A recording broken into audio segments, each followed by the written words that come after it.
नमस्ते बच्चों, हम लोग स्कल रेडियोग्राफी के बारे में देख रहे थे। हम लोगों ने स्कल पीए, जिसको हमने ऑक्सीपिटल फ्रंटल व्यू भी बोला है,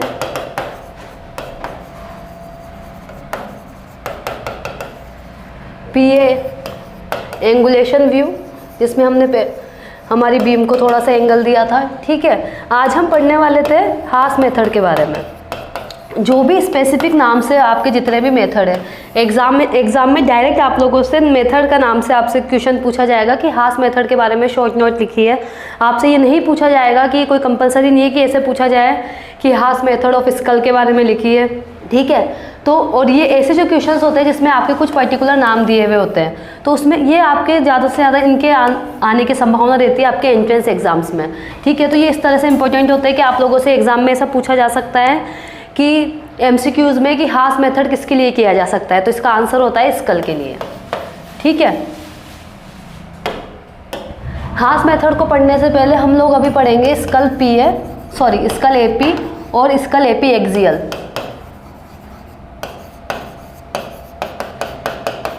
इसका भी एक स्पेसिफिक नाम होता है, वो होता है हमारा टाउन्स व्यू। कहीं कहीं जगह इसको ग्रेसे मेथड भी बोलते हैं। तो एग्जाम में आपसे कुछ भी पूछा जा सकता है। ये जितने भी स्पेसिफिक व्यू होते हैं, इनको शॉर्ट आंसर में आने की इनकी काफ़ी संभावना रहती है। 5 नंबर में आप लोगों से डायरेक्ट पूछा जाएगा कि टाउन्स व्यू क्या होता है या ग्रेसे मेथड किस लिए किया जाता है। जितने भी स्पेसिफिक नाम हैं, आप उन सबको एक अलग कॉपी में एमसीक्यूज़ की तरह बना के लिख लीजिए, क्योंकि ये जितने भी स्पेसिफिक नाम है ये एमसीक्यूज़ में एंट्रेंस एग्जाम में एक तरह से सबसे ज़्यादा आते हैं वाले क्वेश्चंस कि टाउन्स व्यू किस लिए किया जाता है। ये भी आप लोगों से पूछा जा सकता है। इन दोनों की अपन कंपैरिजन स्टडी करेंगे। क्यों? क्योंकि इसमें क्या होता है कि पार्ट पोजीशन और पेशेंट पोजीशन दोनों इक्वल होती है। सिर्फ फर्क होता है एक्सियल जहाँ टर्म आ जाए, मतलब एंगल का फर्क सिर्फ और सिर्फ एंगल का होता है। इंडिकेशन की बात करते हैं, इंडिकेशन में थोड़ा सा डिफरेंस है, क्योंकि जब एंगल अपन लगा देते हैं, अपन इंडिकेशन की बात करें, ये मैं एक टेबल से बना देती हूँ आपके सामने। ये एपी और ये टाउन्स, मैं डायरेक्ट टाउन्स लिखूंगी ताकि आपके दिमाग में ये शब्द बैठ जाए। ठीक है, तो इंडिकेशन की बात करें तो हमारा जो एपी में जो इंडिकेशन है, एक मिनट,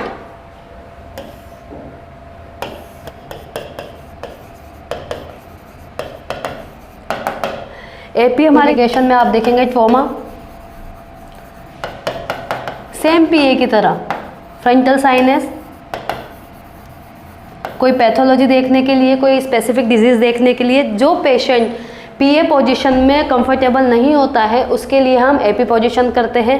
एपी पोजीशन में अगर अपन देखें तो अगर बहुत ज़्यादा ट्रॉमा है तो पेशेंट को सुपाइन में रखा जाता है। पेशेंट अगर उसको ज़्यादा इंजरी नहीं है, एक्सीडेंटल केस नहीं है, तो पेशेंट इरेक्ट या टेबल पे सीटेड पोजीशन में होता है। टाउन्स व्यू में सेम इंडिकेशन इसमें चेंज होते हैं। ये हमारा मेन देखने के लिए किया जाता है ऑक्सीपिटल बोन,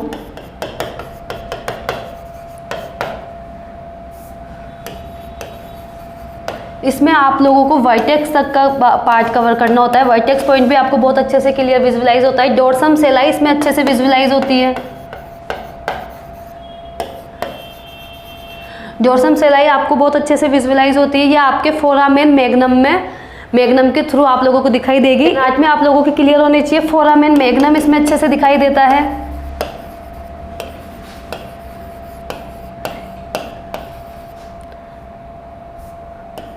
इन दोनों का एपी और एपी एक्सियल को पढ़ने का सबसे अच्छा तरीका है आप इनको कंपैरिजन में याद करें। ठीक है, अब अपन बात करते हैं पेशेंट पोजीशन की। पेशेंट पोजीशन अगर अपन इसमें देखें, एपी पोजीशन में और पीए पोजीशन में बिल्कुल सेम होता है। पेशेंट सुपाइन हो सकता है, इरेक्ट हो सकता है। इंडिकेशन हमने देख लिया। अब हम बात करेंगे पेशेंट पोजीशन की। पेशेंट हमारा सुपाइन, दोनों में कॉमन है ये, सुपाइन, इरेक्ट, सीटेड। ठीक है, किसी भी पोजीशन में हो सकता है। और पेशेंट का अगर प्रिपरेशन की बात की जाए वो भी कॉमन है। वो सारे स्कल वाले व्यू में कॉमन है कि आपके जितने भी पोटेंशियल आर्टिफैक्ट्स है, सब मैं आप लोगों को पहले बता चुकी हूँ, उन सबको आप लोगों को रिमूव करना है। स्कल के लिए अगर आप पैराग्राफ बढ़ाने के लिए या फिर थोड़ा अच्छा इंप्रेशन के लिए लिखना चाहे तो स्कल के जो पर्टिकुलर जैसे ज्वेलरीज जितनी भी होती है, nose pin, hair pins, dentures, ठीक है, तो इन सब के बारे में आप लिख सकते हैं। पार्ट पोजीशन की अपन बात करते हैं। सेम पोजीशन होती है दोनों में, स्कल एपी में और स्कल एपी एक्सियल में, कि हम हमारे पार्ट को कैसे एडजस्ट करें। तो हम हमारे स्कल को ऐसे एडजस्ट करें कि जो हमारा एमएसपी है, जो मिड सैजिटल प्लेन है, ठीक है, इसको देख लेते हैं एक बार अपन अच्छे से।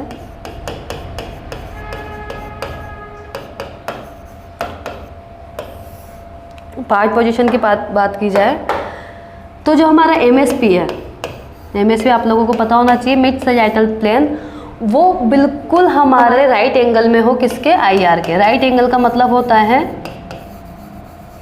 90 डिग्री का जो एंगल होता है उसको राइट एंगल करते हैं। राइट एंगल किसके हो, आईआर के। तो इस तरीके से हम इसको एडजस्ट करते हैं। उसके अलावा हम इसमें एक चीज़ ध्यान रखते हैं कि हमारे जो ईएएम है, ईएएम हम पढ़ चुके हैं, हमारे जो ईएएम है, ये हम देख चुके हैं, एक्सटर्नल ऑडिटरी मीटर्स, ये हमारे इक्विडिसेंट होने चाहिए। इक्विडिसेंट अगर ये होते हैं तो पेशेंट में कोई रोटेशन नहीं होता। इसका क्या मतलब है, सामने देखो एक बार, जैसे ये हमारा पेशेंट स्कल है, ठीक है, ये पेशेंट का फेस अब एपी पोजीशन में हम मान लेते हैं, ये हमारी एमएसपी हो गई, ये हमारे ईएएम्स हो गए। तो मिड लाइन से इस राइट वाले और लेफ्ट वाले ईएएम की दूरी बिल्कुल इक्वल हो तो पेशेंट अपने आप बिल्कुल ऐसी पोजीशन होती है स्कल की कि इमेज में बिल्कुल भी रोटेशन नहीं आएगा और पेशेंट बिल्कुल भी आपको मूवमेंट करता हुआ नज़र नहीं आएगा, ठीक है। एक सबसे मेन बात इसमें ध्यान रखने की होती है कि हम हमारे चिन को डिप्रेस करते हैं। डिप्रेस करने का मतलब है कि चिन को या तो डिप्रेस करो या नेक को फ्लेक्स करो, दोनों में से कोई सा भी टर्म यूज़ ले सकते हैं। हमारे नेक में फ्लेक्शन भी होता है और चिन को अपन डिप्रेस भी कर सकते हैं। डिप्रेस का मतलब थोड़ा सा पीछे की तरफ सरकाना। क्यों, कुछ भी लिख सकते हैं आप, नेक फ्लेक्स्ड या चिन डिप्रेस, जो आप लोगों को याद रहे, जो आप लोगों के लिए सब कन्वीनियंट है वो लिखने में। 2 किस लिए किया जाता है, सो डैट, ताकि OML हम पढ़ चुके हैं, अच्छे से देख चुके हैं प्रीवियस लेक्चर में। OML जो है हमारा परपेंडिकुलर हो जाए किसके, IR के, ठीक है। OML हमारा परपेंडिकुलर हो जाता है तो ऑटोमेटिक ये जो व्यू है AP व्यू, इसमें हमारा जो प्रोजेक्शन है, हमारे AP व्यू में जो प्रोजेक्शन है वो फ्रंटो ऑक्सीपिटल हो जाता है। कैसे हो जाता है, जैसे हम लोगों ने ऑक्सीपिटो फ्रंटल पढ़ा था वैसे ही हम इसको फ्रंटो ऑक्सीपिटल कैसे कह सकते हैं। इसमें जो रेज है हमारी फ्रंटल बोन से एग्जिट करती है और ऑक्सीपिटल बोन से बाहर निकलती है, तो प्रोजेक्शन के अकॉर्डिंग हमने इसको फ्रंटो ऑक्सीपिटल नाम दे दिया, ठीक है। तो ये होता है हमारा पार्ट पोजीशन जो हमारे AP और AP एक्सियल में दोनों में इक्वल होता है। अब बात की जाती है एक्सपोजर पैरामीटर की। एक्सपोजर पैरामीटर दोनों में जितने भी स्कल के व्यूज़ हैं हम जो पहले पढ़ते हुए आए प्रीवियस लेक्चर में, देखो सब में इक्वल होते हैं। डिफरेंस कहाँ आता है दोनों में, ये हमारे AP व्यू है,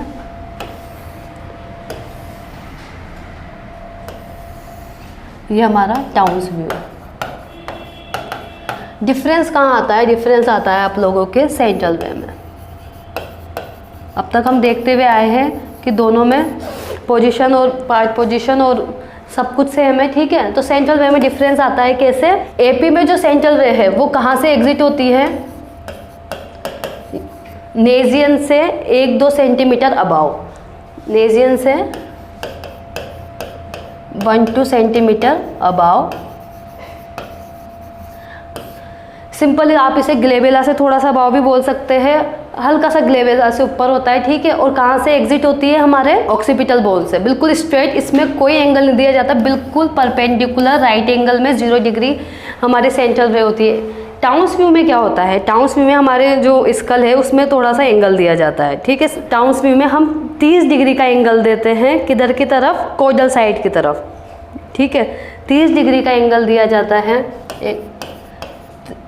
ये तीर का मतलब होता है कोडल, 30 डिग्री कोडल एंगल, ठीक है। ये डिफरेंस होता है टाउन्स व्यू में और AP एक्सियल व्यू में। अगर अपन थोड़े डायग्राम से देखें, ये हमारा AP व्यू है, ठीक है। यहाँ आप पेशेंट को आप देखोगे सुपाइन पोजीशन में पेशेंट है, ये हमने इसकी चिन को डिप्रेस किया है, यहाँ पे हमने इसकी चिन को थोड़ा सा डिप्रेस किया है, जिससे क्या हुआ है, ये जो हमारी लाइन है कौन सी लाइन है ये? OML, ऑर्बिटोमीटर लाइन क्या हुई है? बिल्कुल ये जो हमारा IR है, अगर हम इसको आगे बढ़ाएं तो बिल्कुल IR के परपेंडिकुलर हुई है। ठीक है, यहाँ से हमारी ये सेंटर वे आ रही है, ये हमारी CR जो आ रही है। ठीक है, तो ये एंटर हुई है हमारे नेजियन से अबाउ, ये ग्लेबुला के अप्रोक्स, और निकली कहाँ से? ऑक्सीपिटल बोन पे।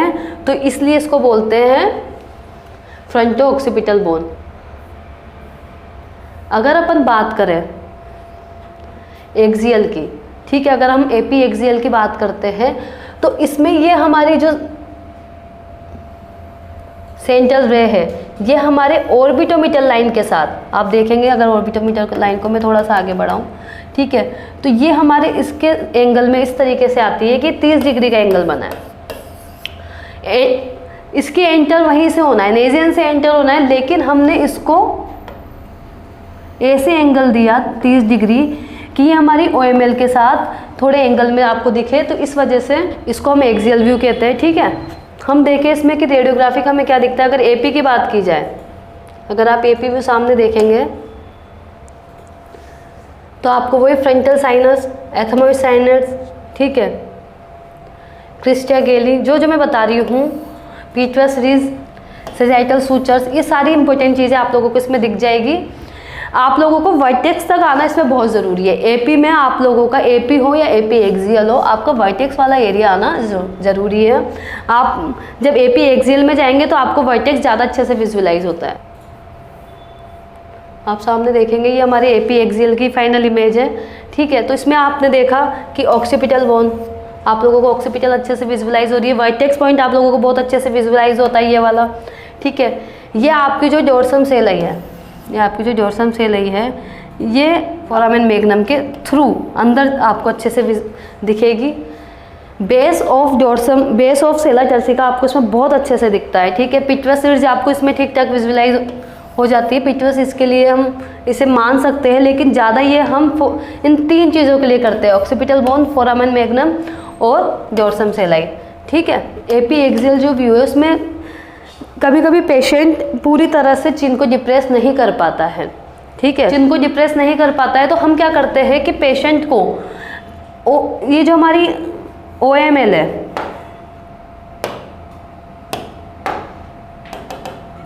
ये हमारी OML को परपेंडिकुलर ना करके हम हमारी IOML, ये तो हमारी OML है जो परपेंडिकुलर है, हम यहाँ पे क्या करते हैं IOML। IOML क्या होती है? हम लोगों ने लाइंस में पढ़ा था सरफेस लैंडमार्क में, इंफ्रा ऑर्बिटल मीटल लाइन। ठीक है, इसको हम क्या करते हैं हमारे IR के परपेंडिकुलर करते हैं। क्यों? क्योंकि पेशेंट हमारा नेक को फ्लेक्स करने में सक्षम नहीं है, नेक फ्लेक्स करने में सक्षम नहीं है। क्यों सक्षम नहीं है? क्योंकि उसमें या तो कोई इंजरी होगी या कोई सर्वाइकल इंजरी, कुछ भी उसमें हो सकता है, वो ट्रॉमेटिक पेशेंट हो सकता है। तो अब हम क्या करें, हम पेशेंट को मूव नहीं कर सकते, तो हमने क्या किया, हमारे CR में ज़्यादा एंगल दे दिया, तो हम क्या करते हैं +7 डिग्री का एंगल इसमें दे देते हैं। आप जब OML को आपने परपेंडिकुलर किया है पोजिशनिंग में, तो हमने 30 डिग्री का एंगल दिया है, ये जो एंगल है 30 डिग्री का है। जब हमने IOML को परपेंडिकुलर किया है तब हमने 37 डिग्री का एंगल दिया है। तो ये एक, अगर अच्छे लेवल का आपका एंट्रेंस एग्ज़ाम होता है तो उसमें पूछा जा सकता है कि ट्रॉमेटिक पेशेंट में, ये क्वेश्चन आप लोगों से ये पूछा भी गया है कई एग्जाम्स में, ये आपसे भी पूछा जा सकता है कि ट्रॉमेटिक पेशेंट में जब पेशेंट स्कल AP एक्सियल या टाउन्स व्यू में IOML मतलब चिन्ह प्रेस नहीं किया जाए तो कितना डिग्री का एंगल दिया जाता है। किसी भी तरीके से घुमा के पूछा जा सकता है कि इसमें कौन सी लाइन को परपेंडिकुलर किया जाता है, या अगर IOML परपेंडिकुलर है स्कल AP में तो एंगल कितना दिया जा सकता है। ये आपकी इरेक्ट वाली पोजीशन की बात है, जिसका आप सामने डायग्राम भी देख सकते हैं यहाँ पर। ये तो आपके इरेक्ट और ये आपके सुपाइन की बात है। ठीक है, अगर आप इसमें देखोगे सुपाइन पोजीशन में, तो वही पेशेंट जब इसकी OML लाइन परपेंडिकुलर है तो 30 डिग्री का एंगल दिया गया है, और जब IOML लाइन परपेंडिकुलर है तो 37 डिग्री का एंगल दिया गया है। तो ये बहुत बारीक सा डिफरेंस होता है जो आप लोगों को पता होना चाहिए कि अगर आप ट्यूब में या पेशेंट में हल्का सा भी एंगल देते हैं तो व्यू का फ़र्क आता है। अगर पेशेंट को एंगल नहीं दे सकते हैं तो आपको ट्यूब का एंगल कभी कभी या तो बढ़ाना या कभी कभी घटाना होता है। ठीक है, दोनों में ही आपने देखो कोडल एंगल दिया हुआ है। ये इस साइन का मतलब होता है कोडल और इस साइन का मतलब होता है क्रेनियल की तरफ। ठीक है, तो ये हमारे एपी और एक्सियल व्यू होते हैं। अब हम पढ़ेंगे स्कल पीए हास मेथड, जो हम लोग पहले पढ़ चुके हैं। असेंशियल क्राइटेरिया आप लोगों को इंडिकेशन की तरह ही है, जो मैंने आप लोगों को इमेज दिखा के बता दिया है। आप लोगों को इसको देखना है, जिससे आप देखोगे तो आप लोगों को नोट्स बनाने में आसानी रहेगी। अब अपन बात करते हैं पीए हास मेथड की। इस मेथड को, ये भी क्वेश्चन आप लोगों से काफ़ी पूछा जा सकता है, ये आप लोगों का स्कल में से काफ़ी क्वेश्चन अटेम्प्ट होते हैं। ठीक है, कि रिवर्स टाउन्स व्यू किसे कहते हैं, रिवर्स टाउन्स व्यू किसे कहा जाता है, reverse skull AP Towne's view किसे कहा जाता है। तो स्कल पीए हास मेथड को रिवर्स टाउन्स व्यू भी कहा जाता है। क्यों? क्योंकि अगर पेशेंट हमारा एपी पोजीशन करने में सक्षम नहीं है, तब हम इसमें क्या करते हैं, ये वाला पोजीशन किया जाता है इसमें। ठीक है, अब इसके इंडिकेशंस आप लोग लिख लीजिए कि इसके इंडिकेशन क्यों किए जाते हैं। रिवर्स अपन ने टाउन्स में बोला है, तो इसकी ये काफ़ी तरह से सिमिलर होगा, जो इसकी इमेज होगी, इसके इंडिकेशंस होंगे वो काफ़ी तरीके से सिमिलर होंगे हमारे एपी एक्सियल के। ठीक है, तो अगर इसमें हम लोग कोई पैथोलॉजी देखनी हो, सामने आप देखेंगे इंडिकेशन में आप लोग लिख सकते हैं कि कोई पैथोलॉजी हो, सेम कोई भी पैथोलॉजी हो सकती है। ऑक्सीपिटल बोन देखने के लिए किया जाता है। ठीक है, पिट्वस पिरामिड्स देखने के लिए किया जाता है, फोरामेन मैग्नम देखने के लिए किया जाता है, पोस्टीरियर क्लिनोइड्स देखने के लिए किया जाता है। ठीक है, डोर्सम सेलाई देखने के लिए किया जाता है। आप इसमें सारी चीज़ें लिख सकते हैं।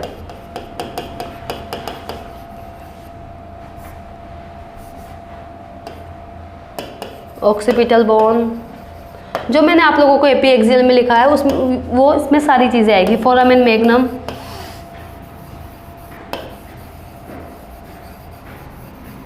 डोर्सम सेलाई,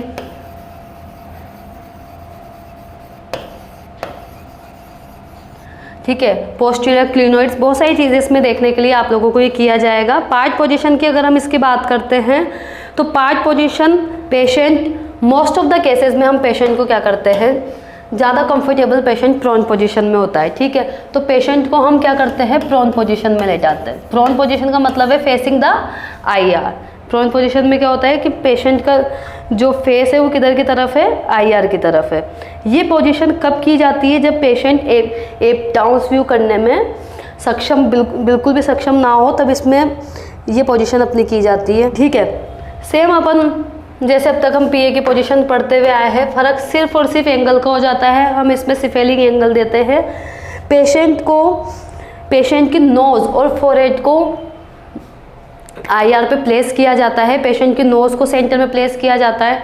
ठीक है, वही हमारी ओएमएल को, जो हमारी ऑर्बिटोमीटर लाइन है, उसको इस तरीके से इस तरीके से सेट किया जाता है कि ओएमएल जो है हमारी, आप सामने इस डायग्राम में देखेंगे, सामने आप लोगों को दिख रहा है कि इसमें जो ओएमएल है, ये अपने पेशेंट की नोज़ को आईआर के सेंटर में प्लेस किया। ठीक है, और जो ओएमएल है वो हमारा आईआर के परपेंडिकुलर है। बस फ़र्क सिर्फ इतना सा होता है कि इसमें जो सीआर का एंगल है वो हम क्रेनियल या सिफेल एंगल देते हैं 25 डिग्री। ठीक है, 25 डिग्री से सिफेल एंगल दिया जाता है, जिससे ये जो हमारा ईएम है, ये हमने 25 डिग्री एंगल दिया। इसको इस तरीके से एंगल दिया जाता है कि जो इसकी एग्जिट है वो कहाँ पे हो, नेजियन पॉइंट पे। सिर्फ आपको इतना सा याद रखना है कि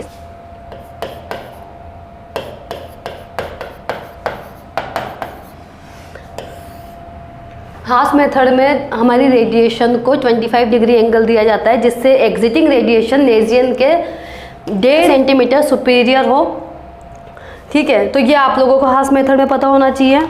इसका जो डायग्राम है सेम आपके एपी टाउन्स व्यू की तरह होता है, इसमें कोई डिफरेंस नहीं होता। वही आपको फोरामेन मैग्नम वगैरह सारी इसमें दिखाई देती है। ठीक है, ये हम करते इसलिए ताकि जब अगर पेशेंट टाउन्स व्यू नहीं कर पाए। तो अब हमने स्कल में टोटल 5 व्यू हम लोग पढ़ चुके हैं। आगे हम स्कल के एक बेसिक व्यू एक और बचा है स्कल का, स्कल लेटरल, और एक और बचा है एसएमवी। ये 2 बेसिक व्यू है। उसके बाद हम स्कल के स्पेसिफिक व्यू, जो स्कल बोन की जितने भी हमारी क्रेनियल बोन की जो भी स्पेसिफिक व्यू है उनके बारे में पढ़ेंगे। ये 2 अब हम नेक्स्ट लेक्चर में देखेंगे। तब तक के लिए आप रिवाइज कीजिए। Thank you.